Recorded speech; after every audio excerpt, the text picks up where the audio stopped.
My name is Staff Sergeant Luther Anderson. Today's date is Thursday, 30th day of January 2003. September the 11th, I was in my office here at the Pentagon in room 5 Echo 840. That day was just like any other day. Very pretty outside. My particular office doesn't have windows, so we get all of our weather and information from the day from the TV, which this particular day we had on. We usually don't have the TV on first thing in the morning, but we had the TV on. It was myself, my supervisor, Mr. Mike Wells, and one of my soldiers, Sergeant Rolando Moore. Myself and Sergeant Moore, we usually come in the morning in civilian clothes and change into our military uniform once we arrive. As we were changing into our uniform, me and Mr. Wells were talking about the events or the things that we were going to take care of that day. And I remember Fox 5 News had a breaking news interrupt the local scheduled programming. And the only thing we saw was the first building starting to burn, World Trade Center. Of course, no one knew what had taken place. So we just went on with our day, basically. Sergeant Moore had already changed into his uniform, and I was finishing up changing into mine when they went back to the scene, and you seen the second plane actually hit. Everyone in my office, of course, was just totally stunned. No one said anything for about a minute. We just were just fixed to the TV. Now we were talking about we could see that happening here because the particular job that we do, we have to go on the roof of the Pentagon and work on the air conditioner unit sometimes. And it's been many times since I've been stationed here that we will be on top of the roof and you can see planes coming overhead to land at Reagan National, and the plane would be so low you could see details of the plane that you normally shouldn't be able to see. But I guess a flight path was directly over the Pentagon and no one really thought anything of it. And we were saying that something like that could happen to the Pentagon because of the flight path and how the planes be that low. Sergeant Moore and Mr. Wells left out of the office to start a job in another part of the Pentagon, one of our first assignments for that day.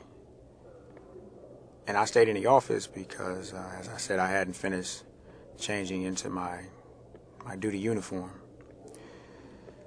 I called over to Roslyn, where our personnel service office is located, and I was talking to an NCO over there, and I was asking him were they aware of the situation that was going on in New York.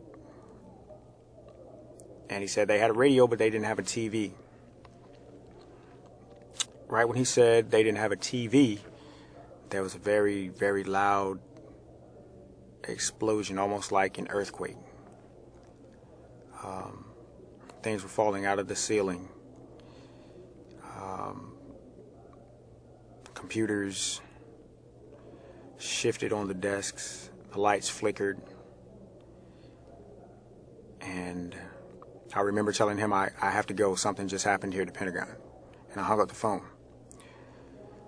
I opened up the door and I looked out, and everyone on the hallway of E-Ring, where I was located, stepped out the hallway, and basically had the same reaction I did. What just happened?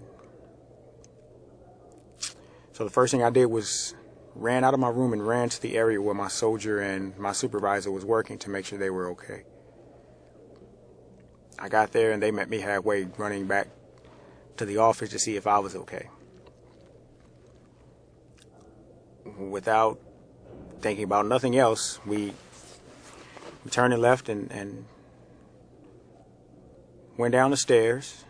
And as we were going down the stairs, we were going down the stairs closest to the center courtyard.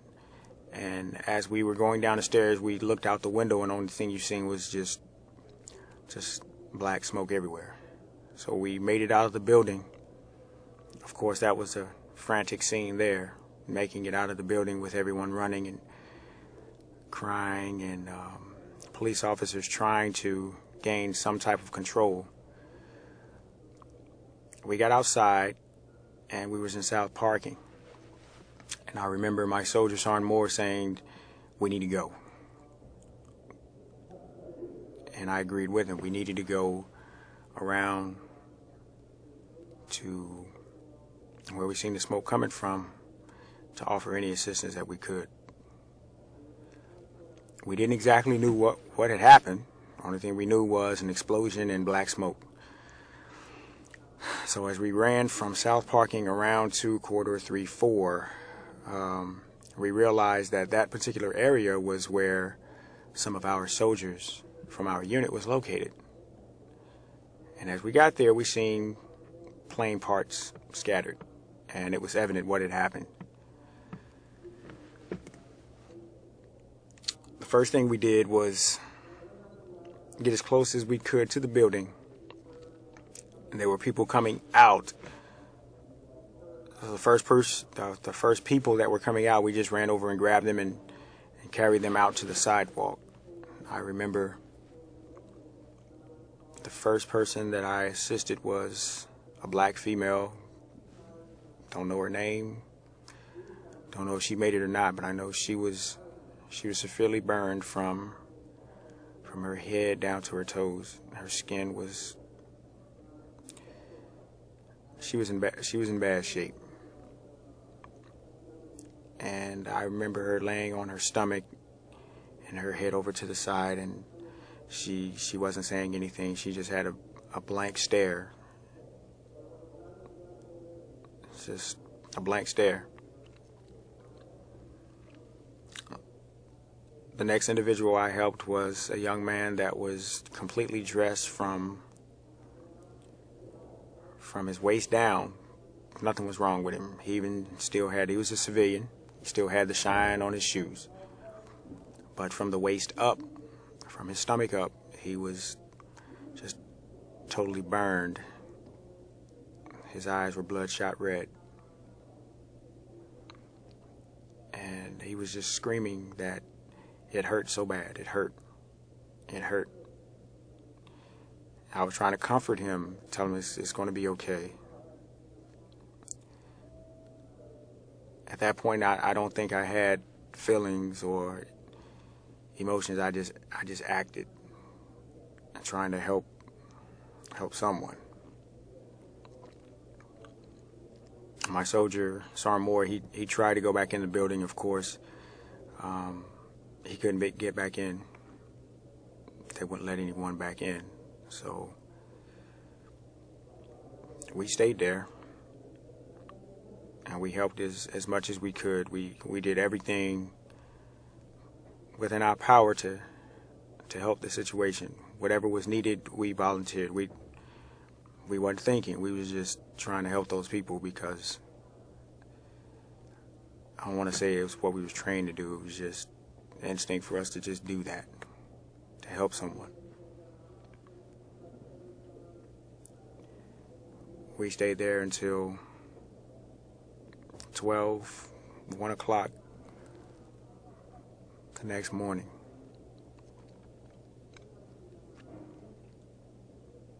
And as I drove home that morning and got to my apartment complex, that's when it really hit me what had happened. And I sat out in my truck, and a lot of emotions came over me then.